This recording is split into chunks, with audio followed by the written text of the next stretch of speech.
देखिए, जिस तरीके का माहौल बन रहा था, यूएसए लगातार बोल रहा था ईरान पे किसी तरीके की कार्रवाई करेंगे।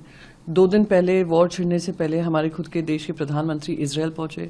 सबसे पहले जो जंग जो छिड़ी है वो इजरायल की तरफ से छिड़ी है और यूएस ने उसमें समर्थन दिया है।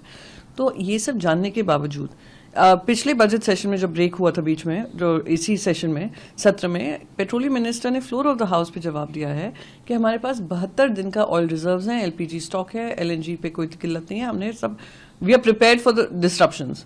और पहले ही हफ्ते में जब डिस्काउंटेड ऑयल मिलता था उसका जो एडवांटेज है जनता को नहीं मिलता था। वो ऑयल रिजर्व्स प्रॉफिट करती थी, ऑयल कंपनीज प्रॉफिट करती थी और हमारा सरकार प्रॉफिट करती थी। जनता को उसकी कोई तरीके का एडवांटेज नहीं मिला। पर जैसे ही फर्स्ट साइन ऑफ डिस्ट्रेस हुआ, एलपीजी गैस सिलेंडर के दाम बढ़ा दिए।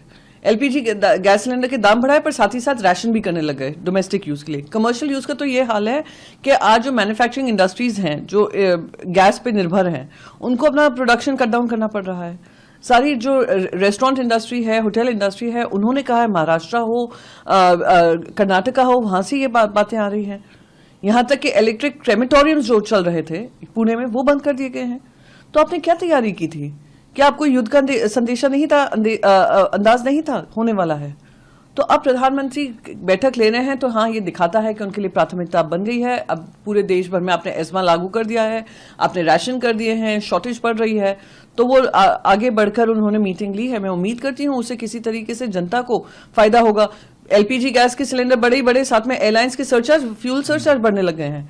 तो यानी जनता सारी मार खाए और एक अनप्रिपेयर्ड गवर्नमेंट की वजह से सारा भार जनता पे पड़े, ये कहां तक सही है? पहले तो ये यूनियन मिनिस्टर क्लैरिफाई कर दें, कॉमर्स मिनिस्टर, कि इनके कार्यक्षेत्र में है या नहीं है। क्योंकि जब यूएस इंटरिम ट्रेड डील हुआ था और उनसे सवाल पूछा था क्या इंडिया ने इस बात को अग्री किया है कि वो रशिया से तेल नहीं खरीदेंगे, ये वही कॉमर्स मिनिस्टर है जिन्होंने कहा था ये उनके कार्यक्षेत्र में नहीं आता है। वही तेल की बात कर रही हूँ।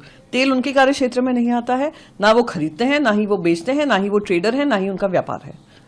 और आप जाकर एक्सटर्नल अफेयर्स मिनिस्ट्री से पूछिए।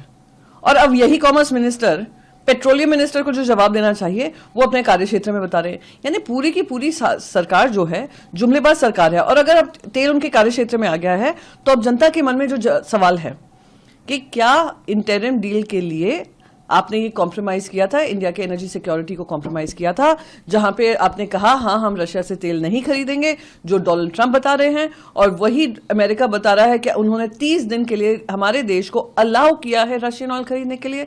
तो अब वो इस जवाब से पहले जो ये दे रहे हैं, बड़ी बड़ी बातें कर रहे हैं, उससे पहले ये बताएं कि क्या हमने अपनी एनर्जी सिक्योरिटी नीड्स यूएस के हवाले कर दी हैं।